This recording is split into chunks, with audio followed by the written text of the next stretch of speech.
తాకట్టులో ఉన్న మీ బంగారాన్ని విడిపించి ఆ రోజు ఆన్లైన్ రేటుకి మేము కొంటాం. Bhavani gold company. నమస్తే అమ్మా. నమస్తే.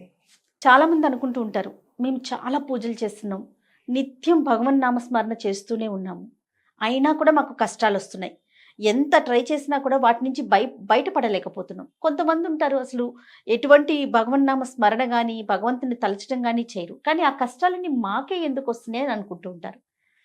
దీనికి మీరు అంటే ఏం చెప్తారు? కష్టము అనేది, బాధ అనేది కర్మ వల్ల ఏర్పడినటువంటి అంశం. కర్మ సిద్ధాంతమే.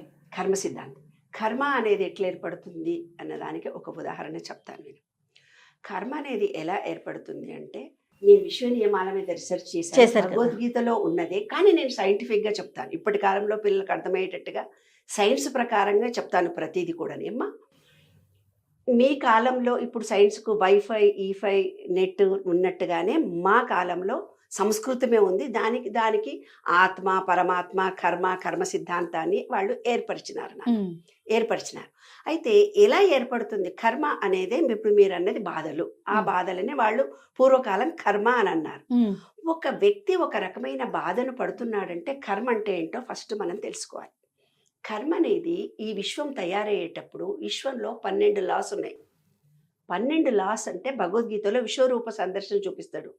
విశ్వం విష్ణు చట్టారో భూత భవే ప్రభు అని. అట్లా ఈ విశ్వం మొత్తంలో ఉన్నటువంటి చూపిస్తే నాయన అంతటా నీవే ఉన్నావు అని కృష్ణుడు అన్నాడు.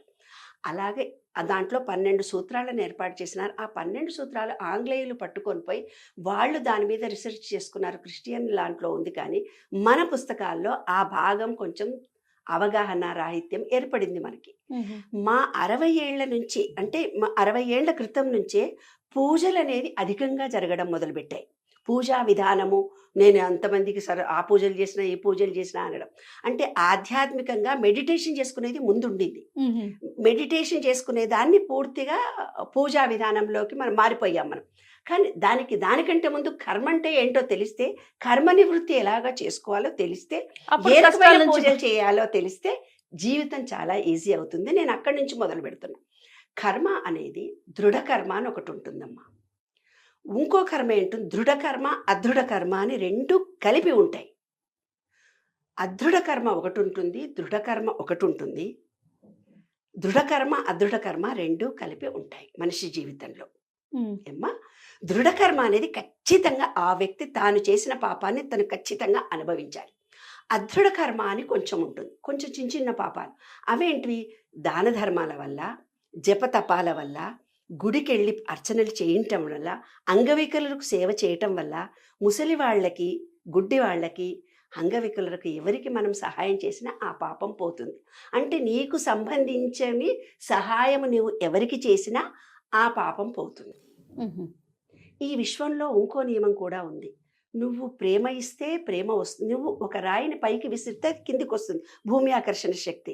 దీన్ని ఏమన్నారంటే అనంతము అన్నారు. అంటే ఈ విశ్వం అంతా శూన్యంతో నిండిపోయింది అని అన్నారు. మనం కూడా శూన్యమే, విశ్వం కూడా శూన్యమే. అంటే ఏమీ లేదని అర్థం కాదు, అక్కడ రౌండ్గా ఉందని అర్థం. దాంట్లో అద్భుతమైనటువంటి చైతన్య శక్తులు చాలా ఉన్నాయి. అదొక చైతన్యము, దాన్నే వాళ్ళు పరమాత్మ అని పేరు పెట్టారు.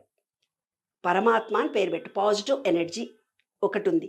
ఆ పాజిటివ్ ఎనర్జీ చుట్టే ఈ విశ్వం అంతా అన్ని గ్రహాలు. ఇప్పుడు నిన్న వీడియోలు వచ్చాయి, భూమి చుట్టూ ఎలా తిరుగుతుందో వీడియోలు వస్తున్నాయి. ఏం కాదు, ఒక పాయింట్ చుట్టూ గ్రహాలన్నీ తిరుగుతూ పోతుంటుంది, ఓవల్ షేప్లో తిరుగుతుంటుంది. అదొక పెద్ద సబ్జెక్ట్. అది పాజిటివ్ ఎనర్జీ. మనలో చిన్న చిప్ ఉంటుంది ఇక్కడ, మనదో కూడా ఎనర్జీ ఉంటుంది. ఈ ఎనర్జీ ఇది 0, అది 0, కాబట్టి అనంతం. అనంతం అని ఎందుకు చూపించారంటే, ఈ విశ్వంలో నీ వేసింది పైకి పోతుంది, మళ్ళీ నీ దగ్గరికే వస్తుంది, మళ్ళీ పైకి పోతుంది, మళ్ళీ నీ దగ్గరికే వస్తుంది. అందుకని యోగా మాస్టర్స్ ఏం చేస్తారు, కళ్ళతో 8 ఆకారంలో మీరు తిప్పండి, ఉల్టా తిప్పండి అంటారు కన్నును. అంటే అనంతంలో మనం నేచర్ క్యూర్ హాస్పిటల్లో 8 ఆకారంలో నడవమంటారు. 8 ఆకారంలో అవన్నీ కాదమ్మా, అవి ఉట్టి గుర్తులుగా మనకిచ్చారు. ఈ విశ్వం అంటూ 0, మనం కూడా ఒక 0. అంటే విశ్వంలో మనం ఏమిస్తున్నామో అదే మనం పొందుతున్నాము. ఈ విశ్వం పంచభూతాలతో నిర్మితమైంది, మన బాడీ కూడా పంచభూతాలతో నిర్మితమే. ఒక పాపం చేసింది అదృఢ కర్మ అన్న. అదృఢ కర్మ అని చేసింది మళ్ళీ మనం ఫ్రీగా సర్వీస్ చేసినప్పుడు మళ్ళీ మనకు వచ్చేసి అది బ్లెస్సింగ్స్గా తిరిగి మనకు వస్తుంది. దృఢకర్మ అంటే చాలా కొన్ని తెలియని పాపాలు ఏవో చేస్తుంటే అది ఖచ్చితంగా ఆ వ్యక్తి. కానీ రెండవ పాపం ఎలా ఉంది, దృఢకర్మ ప్లస్ అదృఢకర్మ రెండూ కలిపి ఉంది. అప్పుడేమవుతుందంటే ఒక అబ్బాయి 10th క్లాస్ పరీక్ష రాయడానికి వెళ్తాడు. 10th క్లాస్ పరీక్ష వాళ్ళ అమ్మ వాళ్ళే ఎవరో జాతకాలు చూపించింటారు. చూపించి ఏం చెప్పింటారంటే, అమ్మ మీ పిల్లగానికి జపాలు చేయించండి, చేస్తే మంచిగా అవుతుంది అంటే వాళ్ళు ఏదో జపాలు చేయించుంటారు. వీడు కూడా దేవుడికి దండం పెట్టుకోరింటాడు. అయితే అన్ని పరీక్షలు రాసి లాస్ట్ పరీక్ష నాడు కాలు ఫ్రాక్చర్ అవుతుంది. లేకపోతే అన్ని పరీక్షల్లో 31 మార్కు వస్తుంది ఒక పరీక్షలో వాడికి. అంటే అదృఢకర్మ పోయింది, దృఢకర్మ వాడు అనుభవించాలి. దృఢకర్మ ప్లస్ అదృఢకర్మ రెండు ఉన్నాయి కదా ఇక్కడ. అవునవును. కాబట్టి అప్పుడు వాడికి ఏమవుతుంది, వాడు ఫెయిల్ అవుతాడు. ఎందుకు ఫెయిల్ అయినరా బాబు అంటే లాస్ట్ డేనే జ్వరం వచ్చింది, లాస్ట్ డేనే కింద పడ్డాడు, లేస్ట్ అంతా రాసి ఒకటి మర్చిపోయాడు వాడు. కాబట్టి 30 మార్కుల్లో వాడు ఫెయిల్ అవుతాడని. అంటే దృఢకర్మ అదృఢకర్మ రెండూ ఉన్నటువంటి దాంట్లో అదృఢకర్మ మన పుణ్యకార్యాల వల్ల, గుళ్ళు గోపురాలు తిరిగి రావడం వల్ల అది తగ్గిపోతుంది. పోయి ఈ దృఢకర్మ మాత్రం వీడు ఖచ్చితంగా అనుభవించాలి. అట్లా 3 కర్మలు మన చుట్టూ ఉంటే ఆ 3 కర్మలు ఖచ్చితంగా మనం అనుభవిస్తాం. కాబట్టి ఏమంటారు పెద్దవాళ్ళు, ఏదైనా ఇవాళ ఈ విశ్వ నియమాల్లో కూడా కండిషన్ ఒకటే, ఇవాళ నీవేవి అనుభవిస్తున్నావో అది నీ థాట్లో లేకుండా బయట జరగలేదు, అది నీలో వచ్చిన దాంట్లోనే నీవు అనుభవిస్తున్నావు అంతే. దానికి ఒక ఉదాహరణ చెప్తాను. కర్మ అనేది ఎలా మారుతుంది, కర్మ అనేది ఎలా తయారవుతుంది. ఇప్పుడు 3 కర్మలు మనం చూసాం కదా. ఒక వ్యక్తి ఇద్దరు బిజినెస్ పార్ట్నర్స్ ఉంటారు. ఈయన ఆయన ఇద్దరు ఉంటారు. ఒక ఆయనకి ఎందుకో లాస్ వచ్చేస్తుంది. రోజు తలుచుకుంటాడు, అయ్యో మా ఫ్రెండ్కి లాస్ వచ్చేసింది, నేను కూడా బిజినెస్ చేస్తున్నా, ఎప్పుడన్నా లాస్ అవుతానని. ఈ విశ్వంలో ఎనర్జీ లెవెల్స్ మారుతూ పోతుంటాయి. ఎనర్జీ లెవెల్స్ మారడం అనే గ్రహాల గతిగతి అని మన జ్యోతిష్ శాస్త్రంలో చెప్పారు. శుక్రుడు వస్తాడు, శని వస్తాడు, శని పడతాడురా నీకు, అంగారకుడు మారతాడురా, శని పట్టినప్పుడు అవుతుంది, లేదా కాలసర్ప దోషం ఉంది, ఇలాంటి మాటలు అంటే ఈ ఎనర్జీ లెవెల్ ఇలా మారుతూ పోతున్నప్పుడు మనిషి జీవితంలో ఒక గ్రహ దశలో పుట్టినప్పుడు ఆ దశ మనలోకి వచ్చినప్పుడు అప్పుడు ఏమవుతుందంటే గ్రహం మారుతుంది. మారగానే అతని మామూలుగా ఏం చెప్తారు మీకు, శని పట్టింది కాబట్టి శనీశ్వరుడి దగ్గరికి వెళ్ళి పూజ చెయ్యి అని చెప్తారు. మనం చెయ్యలక్కర్లేదు, మనమే ఆటోమేటిక్గా శనీశ్వరు గుడికి వెళ్ళడం కానీ శనికి పూజ చేయడం కానీ మనం ఆటోమేటిక్గా చేస్తాం. అదే కర్మ అంటే. ఇప్పుడు ఇతనికి బిజినెస్ పార్ట్నర్లో మోసపోయినాను అని అన్నాడు కదా, వాడు మోసపోయాడు కాబట్టి నేను కూడా మోసపోతానేమని భయం ఇంటర్నల్గా తన సబ్ కాన్షియస్ మైండ్లో పెట్టుకుంటాడు.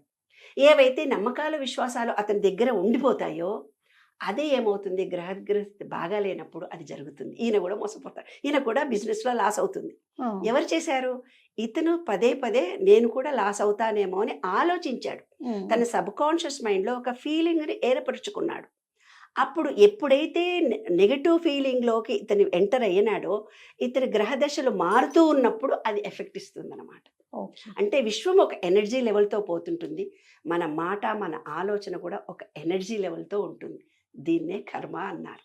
సో దీన్ని ఖచ్చితంగా మనం ఎన్ని పూజలు చేసినా ఎంత చేసినా కూడా అనుభవించాల్సింది ఉంటే ఖచ్చితంగా అనుభవించి తీరాల్సింది, అంతే కదమ్మా. అంతే, దాని నుంచి మనం తప్పించుకో.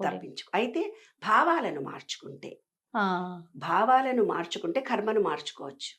ఓకే, అంటే మన ఆలోచన విధానాన్ని మార్చుకుంటే తనలో పరివర్తన కలిగి తన సబ్ కాన్షియస్ మైండ్ లో ఉన్న పాపాన్ని తొలగించుకునే మార్గాలు కూడా ఉన్నాయి. ఆ మార్గాల ద్వారా కూడా మనం బయటపడవచ్చు. రైట్.